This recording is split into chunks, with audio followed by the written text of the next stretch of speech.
Okay. If they don't hear Okay. You guys can use the headset if you guys can hear me. Good morning, everybody. Excellency, honorable ambassadors, ministers, government officials, delegate from public and private sectors, rural farmers, and business people from around the globe. I am very pleased to welcome you guys, to welcome all of you guys to this event today. I'd like to introduce someone that is very familiar to everyone, CEO and founder, Jean-Jacques Iwani.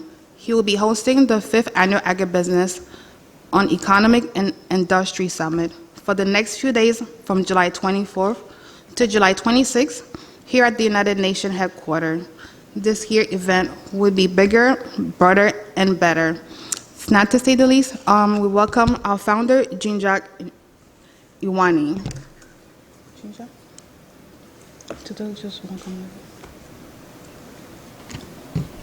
Thank you very much, Evelyn. It's a great pleasure for me to declare open the 5th Annual Agribusiness and Economic Industry Summit and welcome the participants from all over the world who came here to exchange, experience, and work together for 3 days. I first wish to extend to you, honorable ambassadors and delegates of the United Nations, international officer and business leader, the greetings of the Committee Organizing Board. May I say it is an honor to collaborate with the permanent mission of the Central African Republic to the United Nations. Thank you also to the distinguished sponsors who have built and shaped into strong support.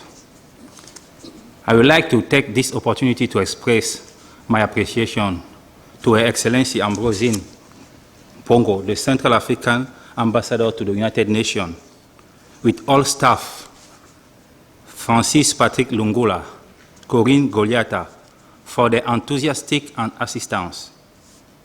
I also want to thank Mrs. Claudette McGowan, the President of Accelerate Canada, for the full support and help. She is a passionate, impactful, and highly respected leader who brought this important Canadian delegation. A special word of thanks and deep gratitude goes to the African Development Bank for its continued interest in agribusiness program, through the present here to the Chief Agro-Industry Manager, Dr. Damien Oyema. 4 years have already passed since Agribusiness Summit was established by Africa Marketing Agency.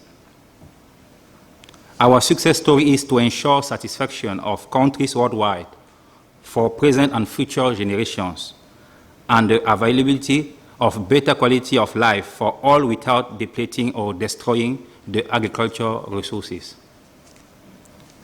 We opened 75 acres of land in Burkina Faso for agro-industry experimentation. We have 5 liaison offices of investment and innovation in Côte d'Ivoire, Cameroon, Liberia, Burkina Faso, and Canada. We found 3 non-governmental organizations in healthcare and agro sectors in Caribbean and West Africa. In the short history of the existence of Africa Marketing Agency, Africa Marketing Agency has tried to draw international attention to several important issues. Last month, we signed a strategic and indicative partnership with Global DWS in Toronto, a leading robotic and infrastructure organization, in order for us to increase artificial intelligence and technology innovation in Africa and Caribbean. These 3 days will not doubt provide an excellent future opportunity for you to exchange information and views on how to accelerating innovation worldwide through partnership and roadmaps. You may be interested to know that we created in April 2019 in Canada the Pan-African Confederation of Investment in Montreal. This helps African economic because capital can be properly allocated to the most productive industry via a market mechanism. Agro-industry in Africa and Caribbean must move away from being treated as a social sector for managing poverty to a business for creating wealth? How can we be more high-tech in our approach? How can we better together to accelerate digital initiatives worldwide? How can we better involve farmers in creating and exchanging knowledge? They are all questions on which we welcome and expect your active contributions. I wish you fruitful debate and look forward to the outcome. Thank you for your attention.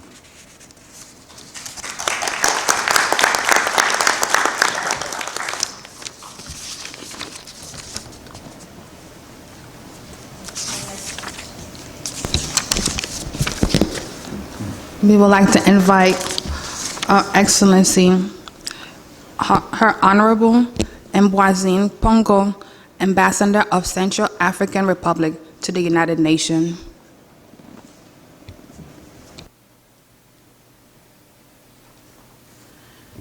Messieurs les organisateurs, Mesdames et Messieurs les ambassadeurs, Mesdames et Messieurs, distingués participants, qu'il me soit permis d'adresser mes sincères remerciements aux organisateurs du 5e sommet annuel de l'industrie agroalimentaire et économique pour avoir associé la République centrafricaine à la préparation et à la tenue de cet important événement qui sera une occasion pour les agriculteurs, les parties prenantes, les décideurs d'améliorer leur vision du secteur de l'industrie agroalimentaire. Nous saluons la présence des représentants des gouvernements, des délégués des secteurs publics et privés, des agriculteurs et des hommes d'affaires qui nous font l'honneur de prendre part à cette présente assise et je saisis cette occasion pour les remercier. Mesdames et Messieurs, l'agriculture et l'industrie sont généralement considérées comme un moyen d'atteindre l'objectif de croissance économique et de développement en Afrique. Of achieving the goal of economic growth and development in Africa. Before giving the floor to the speakers about the summit of the Afri-Food and Economic Industry, allow me to briefly present to you the agricultural situation of the Central African Republic. For those who don't know my country, the Central African Republic, please note that is located in the center of the African continent on a territory of 635,000 kilometers and bordered by 6 neighborhood countries: Cameroon in the west, Chad in the north, South Sudan in the east, Democratic Republic of Congo in the south, and Republic of Congo in the southeast. It is populated by 5 million inhabitants who have in common the Sango, national language spoken, and also French. Although having significant assets, including 15 million hectares of agricultural land, 16 million hectares of grazing land, a good rainfall, the economic takeoff of the Central African Republic is slow in coming. The resultant poverty of the population is the main cause of recurrent disturbances. Most of the agricultural production is done by young people and women who use rudimentary agricultural equipments, machetes, axes, hoes, exploit very small areas of 0.5 hectares on average per person and are no longer able to use it. With crops like cotton, coffee, demanding investment to be profitable with the use of fertilizers and pesticides more and more expensive. Ladies and gentlemen, the Central African economy is largely based on the primary sector, agriculture and forestry. The Central African Republic has enormous potential in the rural sector and food security, but still poorly exploited. The long years of crisis have resulted of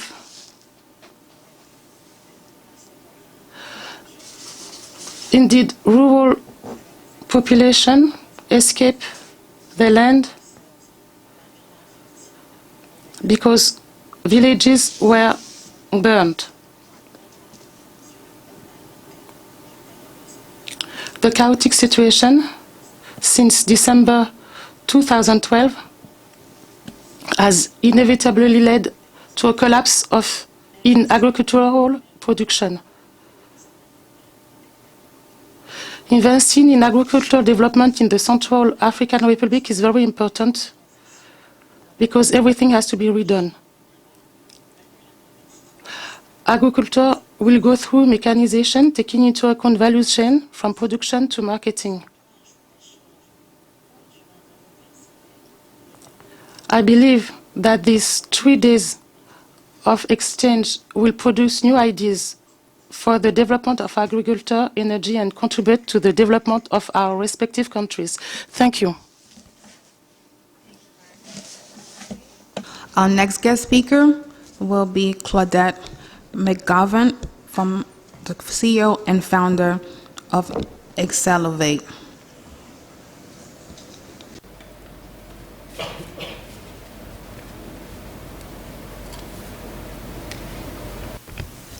Thank you, and good morning, everyone.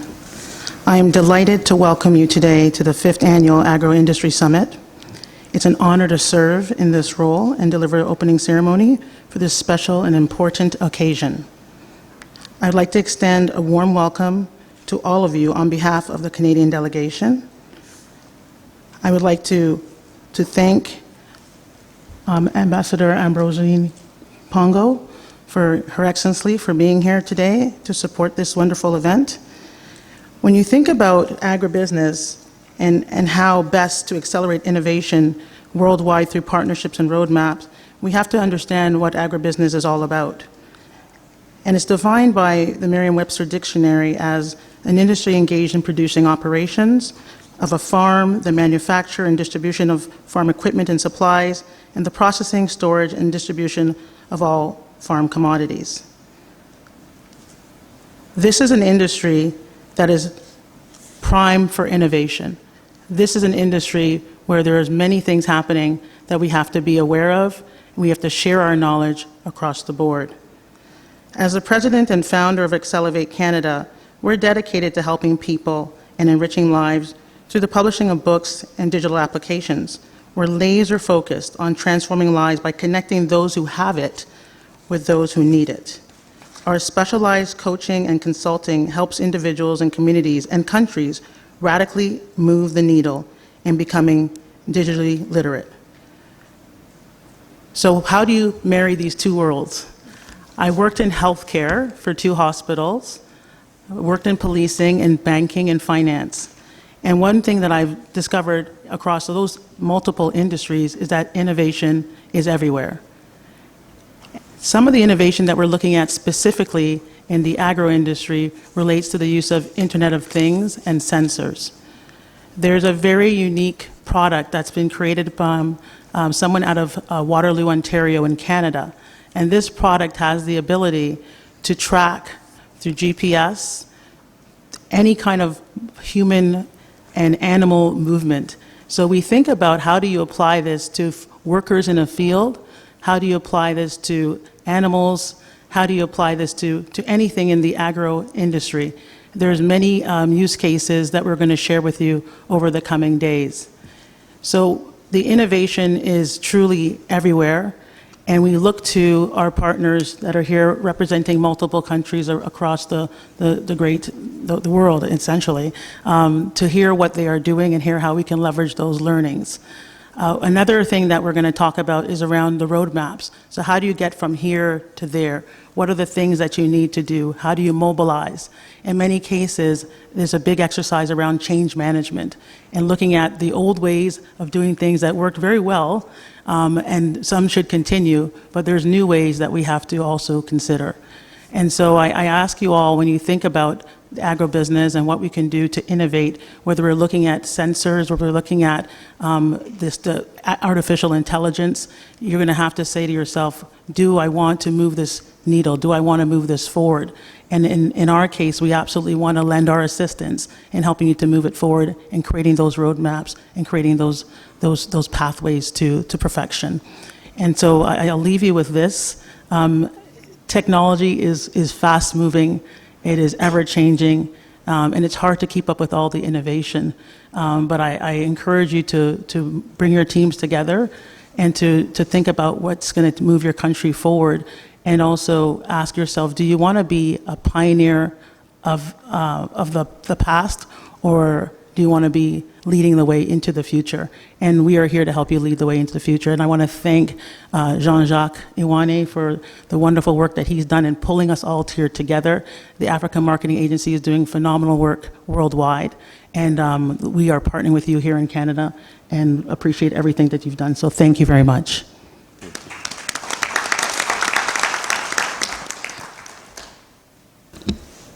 Thank you very much for your wonderful remarks. Our next guest speaker will be Robin Anderson. Thank you so much. It's a great pleasure to join Claudette and a number of other Canadians in this room, and also, very importantly, people from around the world, and particularly from Africa. I'm from a Canadian farm. I run a company called Emerging Ag, and we work particularly in the context of agricultural policy and development. 20% of my team is actually based in Africa, and I have the rare opportunity to move back and forth around the world and look at agriculture as it's developing in many different ways. And being from a Canadian farm, I'm conscious that we had an opportunity, starting as early as the 1930s, to begin scaling up agriculture. And the backbone of our economy has been built on successfully moving from a very large majority of our population being involved in primary industries, in agriculture, in forestry, in fisheries, to building an economy based on the success of the ability of that sector to drive wealth and good incomes and returns for those people. And when you look at what happened in Latin America, in Argentina and Brazil in the 1980s, they began taking technologies that we were deploying on our farms, such as direct seeding, such as conservation tillage, such as biotechnology and improved seed varieties, and moved, in a sense, hop-skipping some of our initial successes as exporters to the world. And now we see Brazil as the major exporter of many, many kinds of commodity crops, all the way from soy to livestock to oranges and coffee and other products. And I think there's an opportunity for Africa to particularly take that on board through digital means in its own agricultural production. There are innovations happening all over the world, and as African agriculture scales up and drives new investment, it would be extremely useful to hop-skip some of the learnings we have made in agriculture in other parts of the world and deploy those technologies successfully and in a leading-edge way in the African context. And I think this is very, very possible, and it's already underway. If you'll let me quote a few statistics, the CTA produced a recent report about the size and scale of digital agriculture in Africa, and it's really quite striking. Already in 2019, they can identify 390 distinct digital agriculture initiatives that are happening and active in Africa. 60% of those have been launched in the last 3 years, and 20% just in the last year alone. The growth rate is a staggering 44%. And it's estimated 33 million smallholder farmers and pastoralists have made use of at least some of these digital agricultural technologies. And over 50% of the initiatives, though, are very interestingly focused in East Africa. And I'll talk a little bit more about why I think that's happening, and Kenya being a particular leader in that sector. In particular, it's estimated that digital agriculture startups are about 3 to 6% of all investment into African technology right now, or as of last year. But I think there's a lot of room to grow that. One of the reasons is that the users are disproportionately youth. So 70% of the estimated digital agriculture users in Africa are young people, and that's very important, and I'll come back to that as well. But if we want a future for agriculture in Africa, if we want a future for agriculture anywhere in the world, where we face farming populations that are now aging to the point that they're in their 50s and 60s and 70s, and many of them in countries where those are actually reaching the limits of their expected lifespans, that we really need to find a way to get new interest in agriculture and improve the quality of life and, frankly, the quality of living of those who are engaged in producing the world's food and driving rural development. So let's talk a little bit about the role of digital agriculture, because it's sort of an amorphous term. It seems very sexy, everybody's talking about it, but digital agriculture is actually a really broad suite of technologies. So I like to think about it, about how you could deploy it in the context of the things you need to do to farm. So first of all, land management. If you contemplate how we face issues, particularly in countries, many of them in Africa, about land tenure. If you need to farm, whether that's literally cropping or whether you are a pastoralist who needs extended range lands, there is a lot of power in addressing some of the fundamental land tenure issues, because many of them are about documentation, scoping, and mapping. And the technology to do that can be dramatically changed now with a simple satellite sweep, actually allowing you to map and plot land, even at a small scale now, in a way that once would have needed to be managed anecdotally, orally, or by land surveys that could be very labor intensive. So being able to identify where land tenure is held and attach that land tenure to a person's name or a community's name or a tribe's name, and then being able to link that to some of their financial arrangements begins to create a level of stability that underpins success in agriculture. And all of those technologies can be dramatically reductive in the amount of intensity in the bureaucracy to create land tenure management. And actually, here in this building, I was at the Science, Technology, Innovation Forum in May, where we saw Indigenous communities talking about the power of drones to help them, in effect, police their lands, to document where there were incursions. And they were talking about it in the context of traditional lifestyles, which may also involve farming, but that's also true for how you can manage farming, how you're managing delicate rangelands during drought seasons, about how that land is being used. So there's very important abilities to apply land management techniques at an agricultural scale that are very profound. And then when you think about training in agriculture, there is an invaluable role for agricultural extension services. These are when we have sent people who have agricultural training to farms to look at the context, to give the farmers an ability to understand what's happening, to help them to identify pests, to understand if there are illnesses amongst their animals.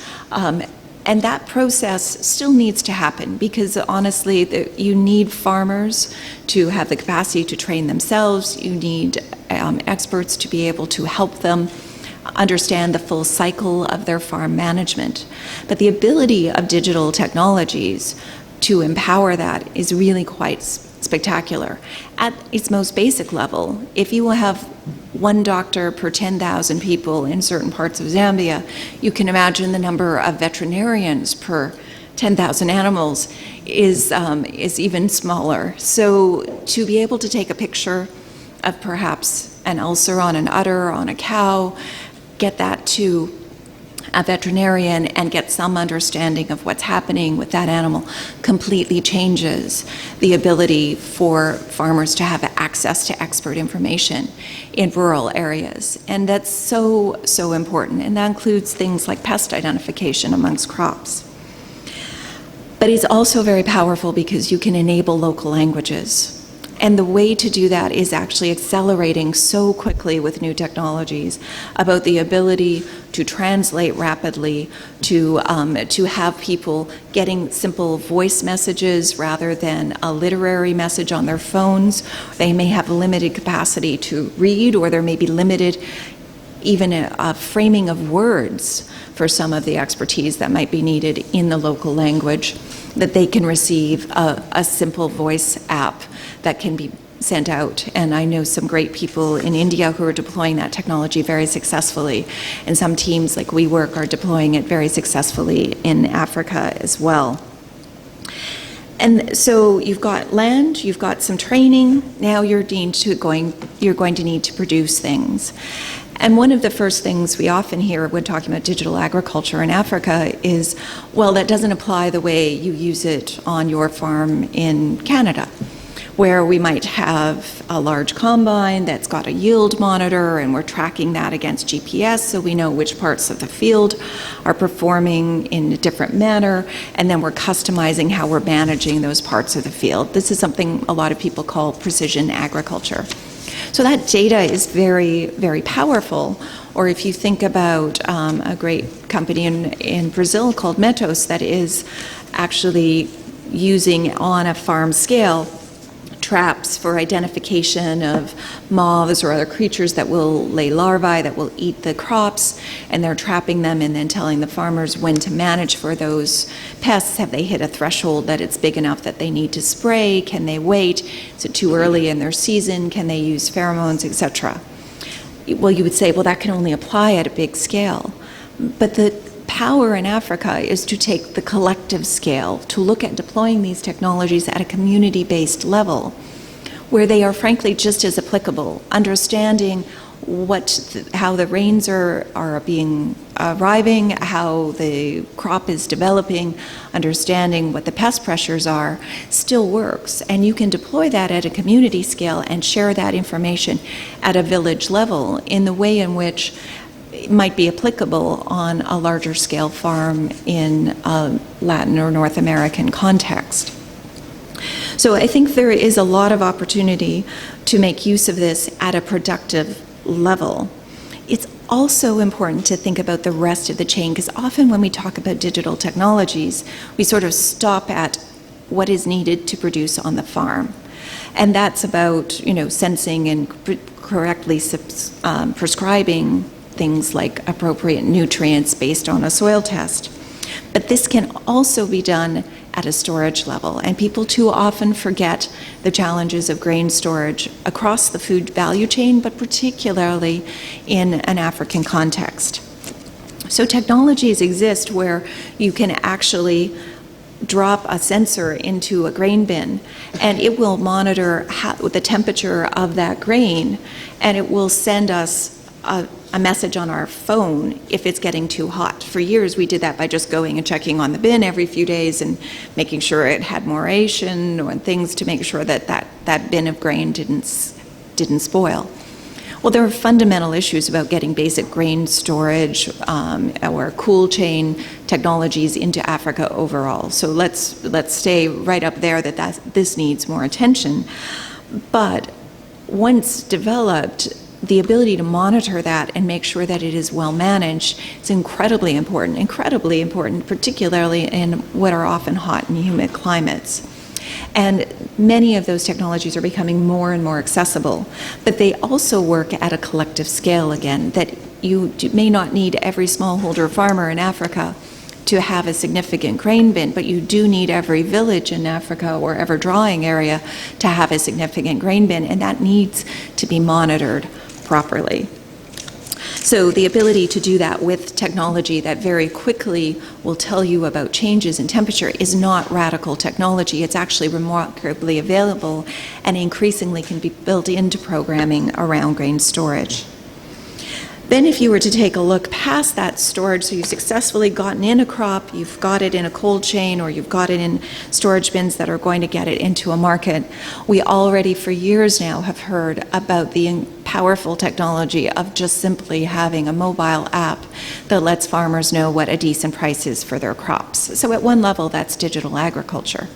But beyond that now, we're seeing the capacity for companies to roll together digital information to understand how the market is moving and when the right time is to sell, or to link people to their market. So that might be a group of pastoralists being linked to people who are making cattle purchases so they understand when the right time is to drive those cattle in, not just doing it en masse or when those cattle are already stressed. So sharing information digitally, but doing it based on collectively aggregated information through digital technologies can change the value farmers are getting for their crops. Underpinning that, of course, has to be decent and goodwill that they are getting a good and fair price. And once that fair price is extracted, we also know that digital technologies are incredibly powerful in empowerment for farmers, because we've seen groups like MasterCard put together digital bank accounts or digital solutions for those farmers that allow them to actually receive the payment.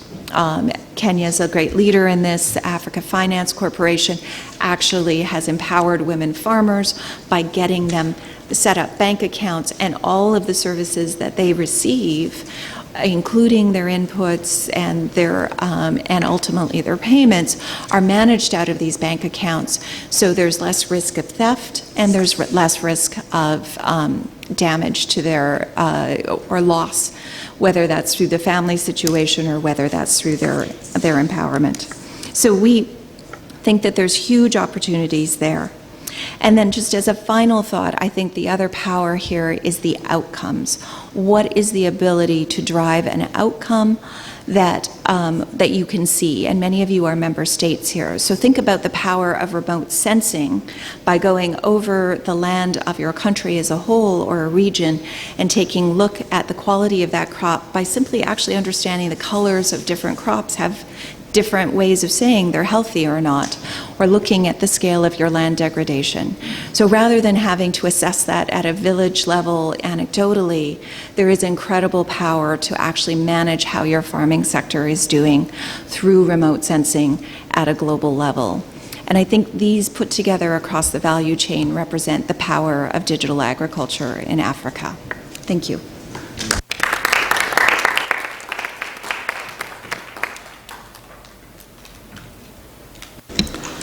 Thank you so much, Robin, for giving us details of what it would take to be successful in agriculture in Africa.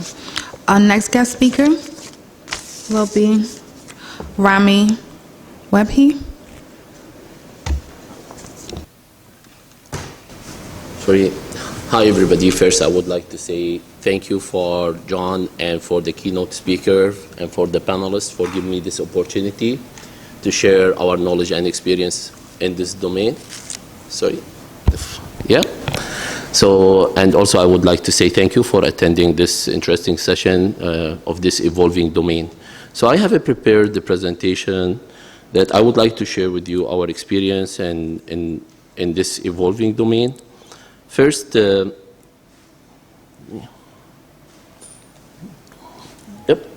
So first, my name is Rami Webhe. I am the CEO of the Global DWS. It's a solution. We are a solution integrator and international solution provider, focused on the artificial intelligence, Internet of Things, robotics, drones, also autonomous vehicle. Also, we leverage hologram and mixed reality and collaboration and productivity tools. We see that today, with all the dynamic changes in the technology and the business, the need of the system integrator playing a key role here, because people need to understand exactly how to put everything together to make sure they will achieve the output that Robin mentioned in her keynote. So today we focus mainly on to empower our customers, leverage design thinking and innovation.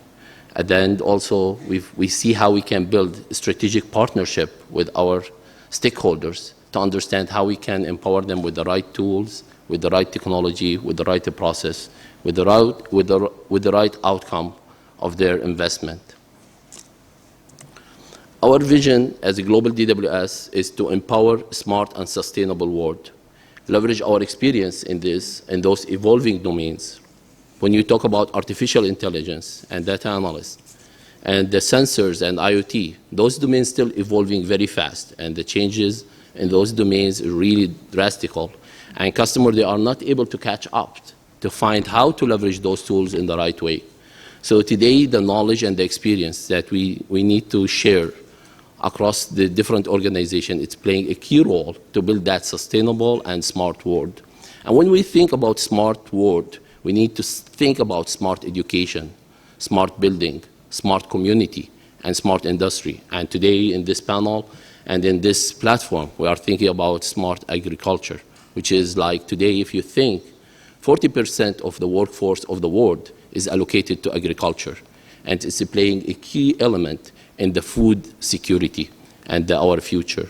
So we need to think how we interconnect all those factors to build a smart city and build a smart world. So today, when we build any solution, we need to think how those solutions are sustainable. Today, many organizations, they think about the short-term or tactical solution. However, when you invest heavily in the sensors, in the robot, in the drones, in the mini satellites, you need to achieve your total cost of ownership. You need to think how you will achieve that result successfully and look to the long term, not just to the short term and the mid-term. And to make sure the new generation will be able to capitalize on all our investment and achieve also their objective. So we need to think of the future and how to make sure those solutions are sustainable and meet the global sustainable goals that the United Nations specified, the 17 of them. And that also focus mainly on experience. And when we say experience, it's not just the farmer. Farmer is playing a key role, but also we have the customer. Also today, the customer expectation, they need to understand what they are eating. Now they are more educated. So today, this is our vision in building that fully integrated platform. To go today, based on the session today, based on my understanding, it's about digital transformation and roadmap. So we came from different sectors. We had opportunity to work in the financial, in education, in the mining.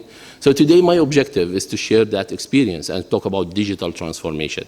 If I try my best to see how we can articulate that kind of a framework or a roadmap that we can leverage, and then to share that kind of knowledge with understanding by today, the expectation by 2020, farmers will be using 70 million connected devices. And by 2050, the average farm, we are talking about average farm, is expected to generate an average of 44.1 million data points every day.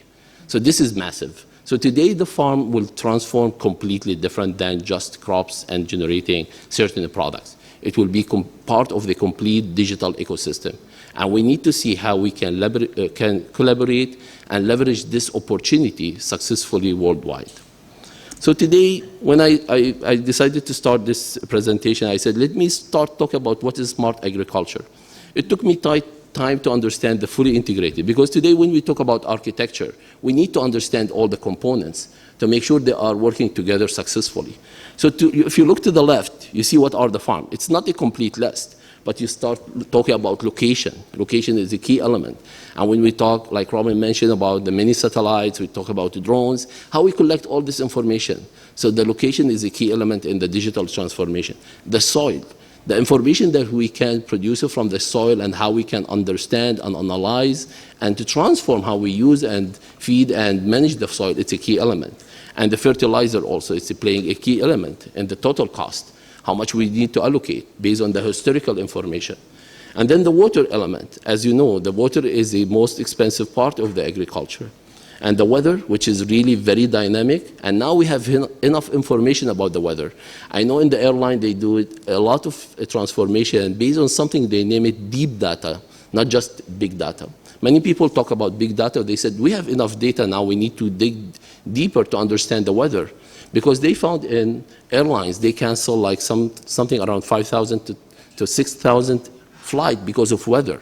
So now with the deep learning of the data that they have, they were able to cancel that very expensive cost. And I think in farming, we have the same opportunity to understand the weather and manage that part successfully, the equipments and the farmers. And if you look to the right side of the equation, you will find the Internet of Things.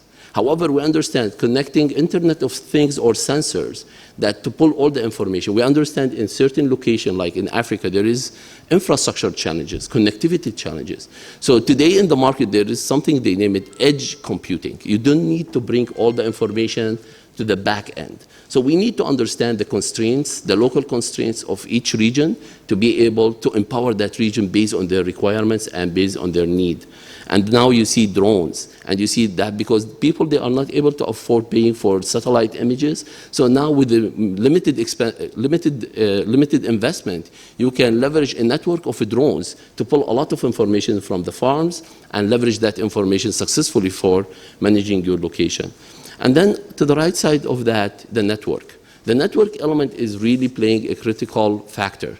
If we have a huge information and we are not able to collect and manage that information, this is a big constraint. So today we need to understand in each region how they are connected and how they can manage the information. Today in a certain region they are still talking about 4G. However, now in other parts of the world they are talking about the 5G and connecting things, connecting robots, connecting vehicles. So we need to do that kind of balance to understand how we will manage the equation end to end, not just to focus on one region and leave certain people behind. And then after that, when we talk about the solution enablement, there are now the Internet of Things and the cloud. When you talk about Internet of Things and the cloud, it's not just to analyze the information. We need to reach to a certain level where we can automate. When we see certain information real time, we need to change the process how we are farming. So because the time between taking the decision and collecting the information is very expensive. So today with collecting all this information and having the Internet of Things platform, you will be able to automate. And then the artificial intelligence and big data. AI will help to completely transform how we do business today by understanding all the information that we have. And to the right side, we need to build a complete productivity and collaboration platform between the farmer, the retailers, the market, the customers. We need to build that complete connectivity and full understanding and a full feedback between the customer and the farmer. So this is part of a simple smart agriculture integrated platform. So, however, and now, as the team mentioned here, there is a huge opportunity in digital transformation of agriculture.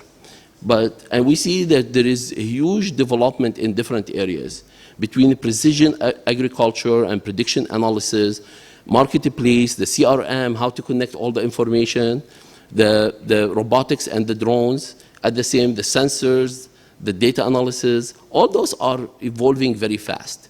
But the risk here, they are not integrated. And that will generate a lot of silos.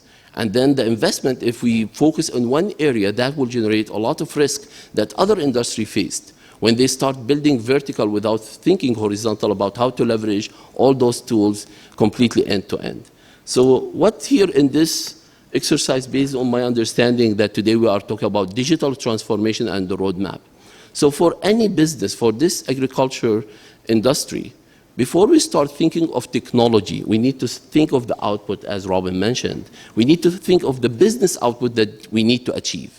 We need to articulate that very clear, and then based on that business output that we need to achieve in the short term, mid-term, and long term, we will specify our digital business strategy. The digital transformation should be guided by a broader business strategy. It should not be limited to the technology-only factor.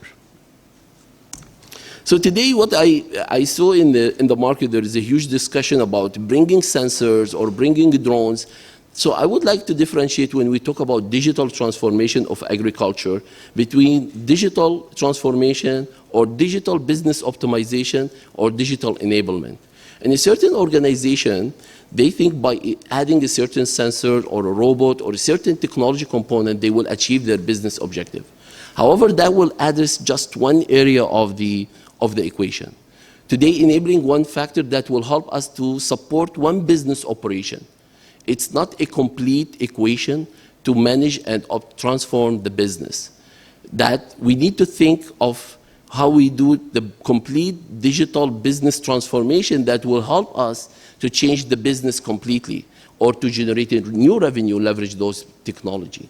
So that's versus completely different than just optimizing the digital tools or components that we have today in our environment. I have here in this, what are the main dimensions of the digital transformation? There are internal factors and external factors. When you talk about like internal factors, there are the culture, people.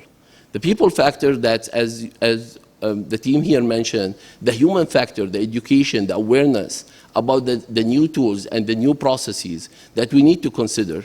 And then also the regulation.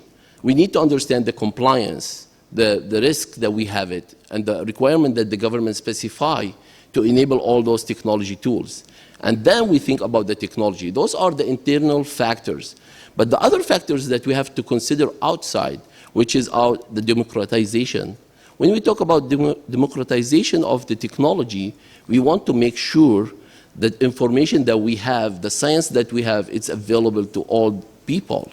It's not centralized, it's not to specific people. We need to leverage the open source. We make sure that data, the science, awareness about the science of the soil, about the diseases that we see in the farm, should be available to other nations to make sure they can capitalize and leverage that information. Also, we need to think of sponsorship. When you talk about a complete digital transformation, which is a drastic and major change in the business, you need to have the right leadership and sponsorship to support those changes. And we talk about analytics and smart machine learning, because the expectation with the AI, that will change the business process. That will generate a complete new business process end to end. Industrialization factor also. When you hear about the cloud factor, it's about how to industrialize the tool. You don't need to repeat and do everything every time. We need more standards. We need more blueprint that we can have its common protocol when we manage the digital transformation in agriculture. So people will have clear understanding how they can work together and how they can achieve their business and technical objective together. And then we look to the value proposition. The value proposition, as you hear today, you will hear in the market there are momentum about enabling technology. But for the farmers, they need to know, is it the right investment? Are we allocating our fund in the right place? And this is a huge risk. Today, if we think just enabling one technology that will help us to achieve all our objective, the risk that you will miss other area. So you need to do a complete holistical master plan for your business transformation and then bring the technology to support that business strategy. And also the factor of consumerization. Today, the customers are well educated. They need to know what they are eating, what they are consuming. So we don't expect people they will consume directly. Now, as you see, people are moving more to organic food. So awareness and considering like the social media, awareness, connecting to the customer directly. Today, the farmer has the opportunity, have the opportunity to connect directly to consumer. There are many platforms. So those are the internal and external factors that we have to consider when we are thinking of the digital transformation in the agribusiness. The last factor, I tried to put simple roadmap for the digital transformation in agriculture. The first one, we need to define the value. And Robin mentioned, she highlighted very clear that we need to specify the output.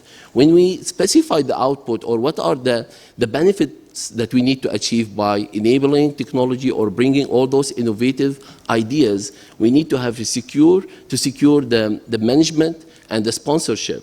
Also, we need to have the specific clear targets. And then after that, we need to secure the investment. And when we say secure the investment, we don't expect that we secure all the investment in first stage, but you need to have a clear understanding how the payoff of all the investment that you do.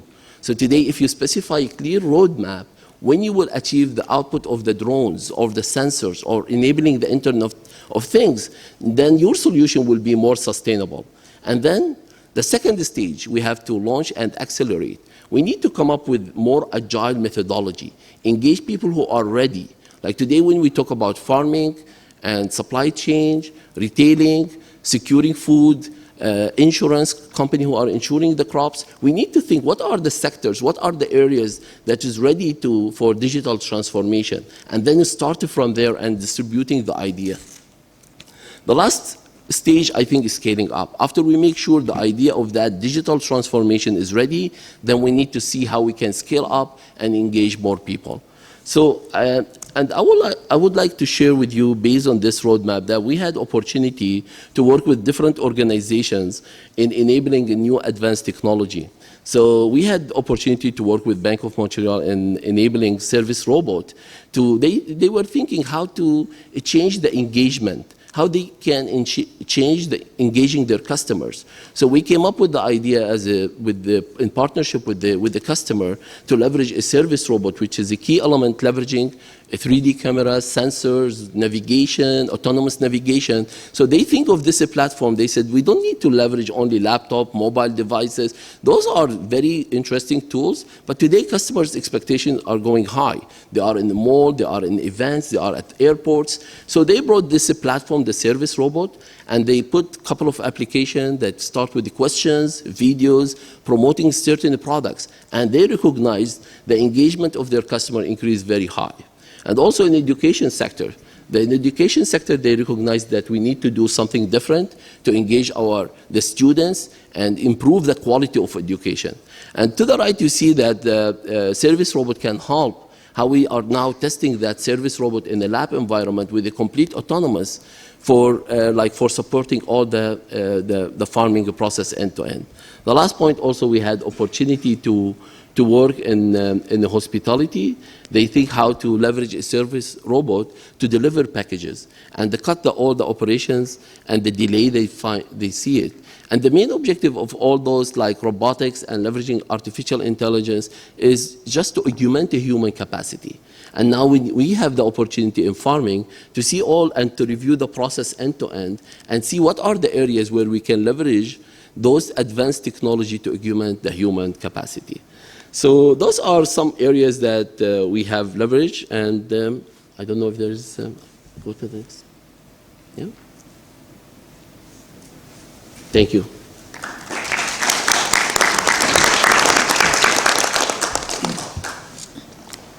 Thank you again, Mr. Rami.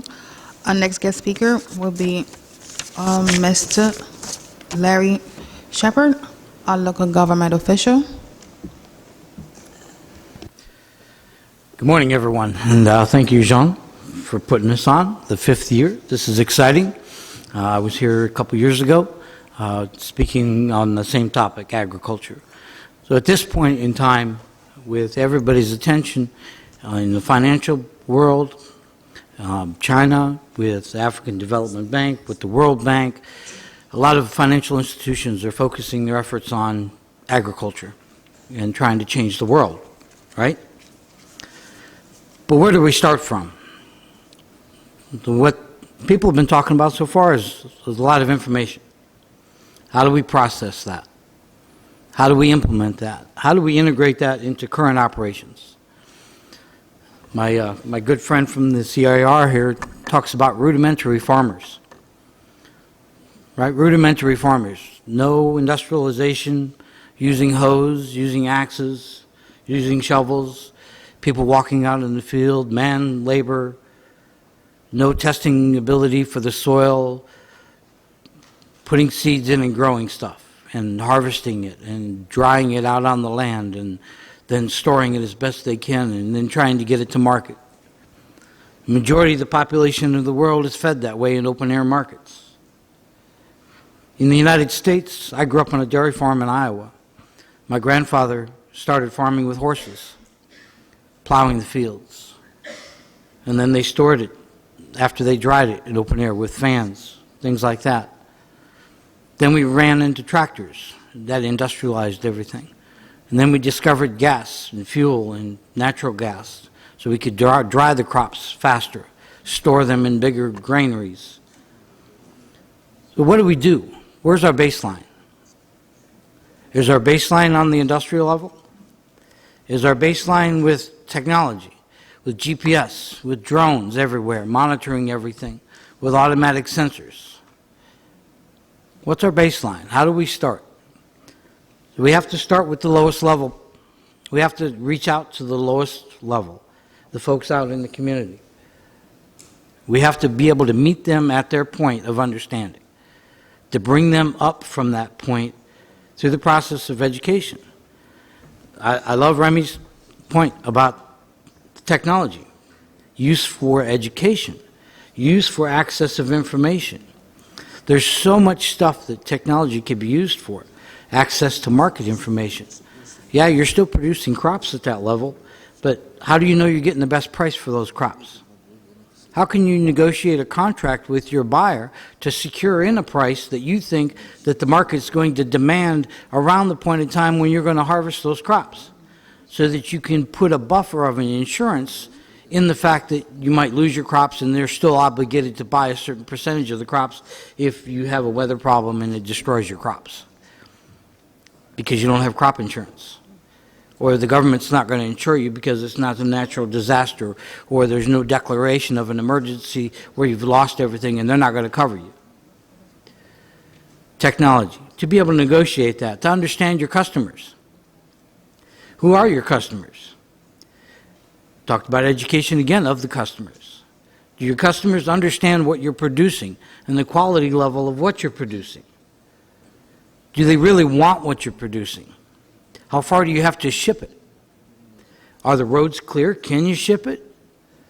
Do you know if there's road devastation? Do you know if anything can get through? How can you monitor the roads, the transits, your logistics operations? If you're contracting out trucking to a trucking company that's going to take your stuff, do you monitor the trucks? Do you know their location? Can you be trusting them? Do you trust them to transport 100% of what you're producing to the market instead of dropping some off here and dropping some off there and taking a cut here and there before things finally get to market? How do you ensure that? Well, technology can do that for you. There are solutions. So enhancing a person's operation, even at the rudimentary level, to bring them up a level. It's step-by-step improvement to get them up a level. You can't take folks that are at a rudimentary level like that and jump them into a fully computerized combine and a fully computerized tractor that's GPS running down the field and just implement that whole process. How is that sustainable? Are they going to work on the tractors? Are they going to work on the combines and fix the computers? Is that going to be fueled by diesel? Is that going to be fueled by gasoline? Where are they getting the resources to replenish that gasoline and diesel? If it's electricity and battery operated, how are they replenishing the electricity? Is there solar? Are there battery backups? Is there wind? Do you have access to the grid at all? Or are you running generators? So answering these basic questions help you put together a program that you could bring those solutions to the table. Let's talk about the soil testing systems, right down to the basics. Conversations with lots of farmers in different developing countries, getting them to understand what is in your soil. So this is part of the education program because you have to get them to understand the science. Because agriculture is really a whole lot of science. Biology. Bacteria, right? Chemistry, science. If you don't understand the science, you're not going to be successful in agriculture. You have to understand what's happening in the soil, what's in the soil, what the soil's purpose is. If the soil doesn't have it in the soil and the plant needs it, how are you going to put it in the soil in a form that the plant can absorb it? Science. What kind of fertilizers are you going to use? Where are you going to get the fertilizers? Are they synthetic fertilizers or are they natural fertilizers? How far do you have to store the fertilizers? Where are you going to store the fertilizers on your property? How long is the lifespan of that fertilizer once you store it before you have to use it? How long do you have to let that fertilizer lay in the ground before you can plant your seed to avoid burning your seed? Chemistry, science, information, education programs. That's all related to technology, innovation. The symbiotic relationship between farmers, customers, technology, governments, the weather, our natural environment, can all be interlinked together. I don't know if you're aware of the Sustainable Development Goals. We're right here at the UN. Pretty much every one of the Sustainable Development Goals, either directly or indirectly, can be linked to agriculture. Agriculture. Gender, right? Maternal health, infant mortality rates, jobs, entrepreneurialism, even country stability. The pastoralists, right? They're running around searching for land to let their cattle graze so they can at least harvest some cattle to provide food for people so they can provide income for their family. Let's talk about innovation for the pastoralists. What if we didn't have to worry about producing food based on the soil and the climate? This is a conversation I was having with Robin. What if we separate out industrial agriculture that's non-human consumable foods, which some things I put in that category would be corn, soybeans, cotton, things like that, jatropha for oil. You can grow those things traditionally, use as much chemicals as you want, destroy the environment, whatever. You're not feeding humans with that stuff. But anytime you want to feed humans, the move now where people are really educated about what they're eating. When you ate your breakfast this morning, did you look on the label? Did you ask the people that were providing the food where they sourced their food from? Think about growing your food in an indoor environment. This is my push now.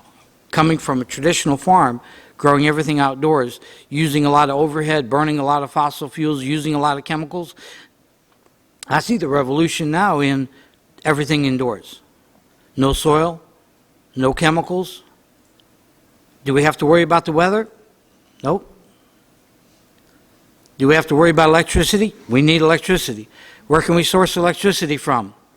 The sun? The wind, if you have wind? Water wheels, if you have water flow? Grid, if you have grid? If you have a large municipality and you're producing a lot of trash to energy, why not? It's money sitting right there on the big trash pile.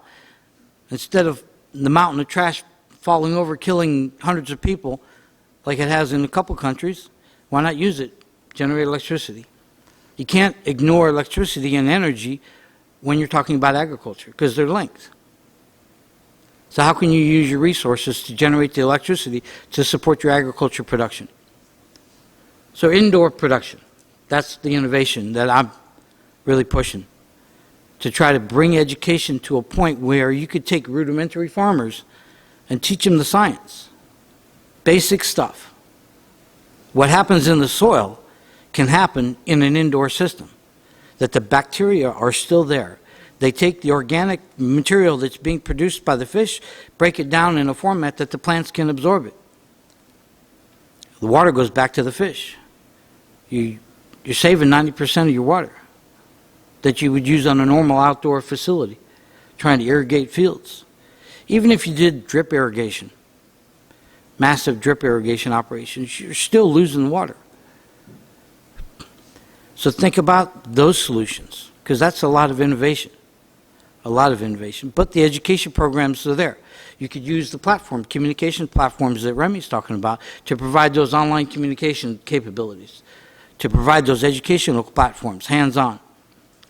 The sensors they talk about. Indoor facilities use sensors to monitor stuff. But that knowledge base that people have to have that understanding. AI, it's coming, but do I like it? No. Sorry. I still believe that human interaction is essential.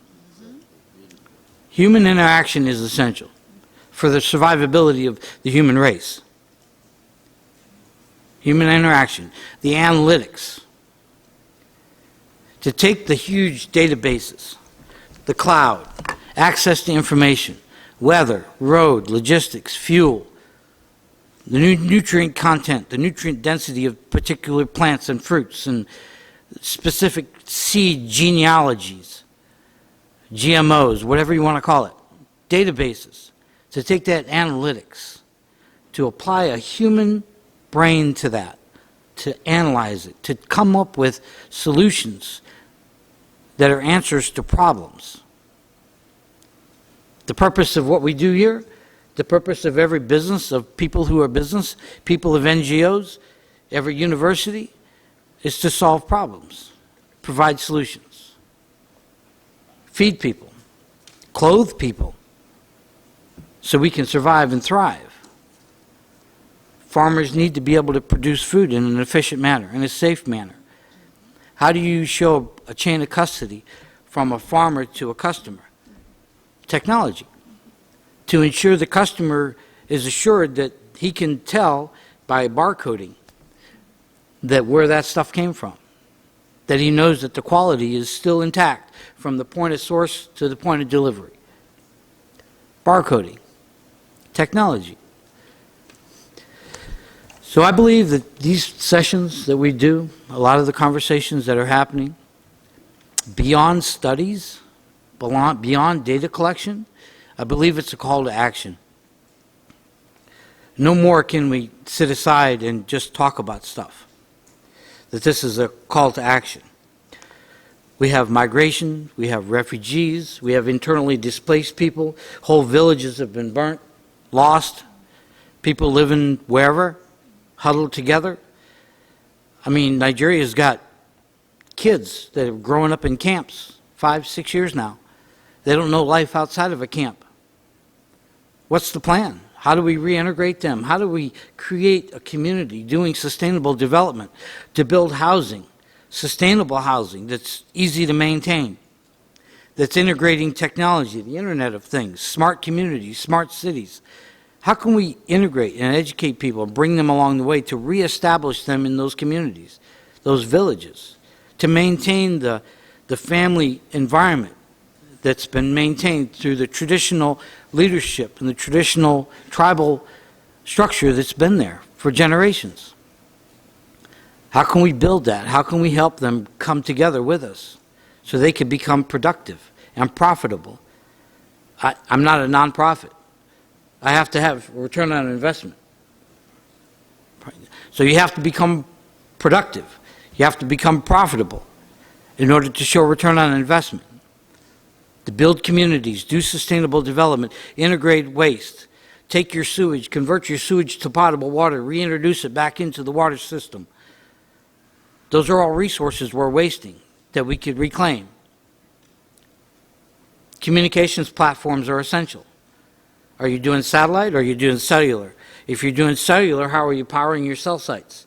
How are you showing security of your communications platforms? Do you have encryption ingrained into it? Are you using blockchain? Sorry for the translators going too fast, but there's a lot of technology available out there. But the security of the information? How are you securing your information that somebody doesn't take your whole digital image of a farmer and re-image it as themselves and change the information so now your credibility has become in question by your customers? Or the quality of your information that you're presenting is no longer relevant. It's been changed. Your identity's been stolen. Your whole credit's gone. They took over everything. How do you recover from that? Do you have a continuity plan? That's a whole other technology. It's talking about continuity planning. If you lose something, how do you begin the process of continuing your operation, but also at the same time plan for restoration? Basic thing like water, electricity. If you lose electricity, if you lose water, what's your plan to continue operations? How long do you think those fields can exist out there with some water? You lose your water, you're done. So you have to have continuity planning built into this. And all these things that are all integrated together builds a level of resiliency Even the governments recognize the need for resiliency. Every government agency now has a certain person that's appointed collectively together to form a resiliency leadership team. Resiliency has to be factored into everything that you do. It's a human thing, it's a world thing, it's a natural thing. We have to endure loss, we have to endure hardship. Hardship is going to come. Setbacks are going to come. You're not in business forever without suffering a setback and being able to deal with that setback and recover from it. Resiliency. Have to have that factored in. How do you take a hit and keep on moving? So if you can't build that into your plan, then you've already set yourself up for failure. And if your financial people that are supporting you in this endeavor by financing you don't understand that part of the plan, then you may have problems.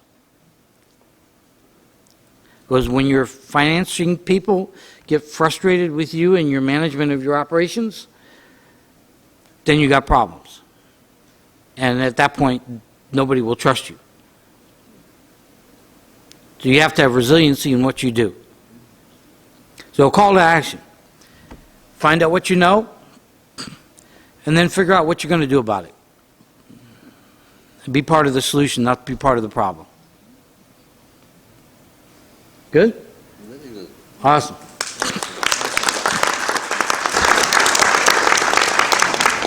Excellent.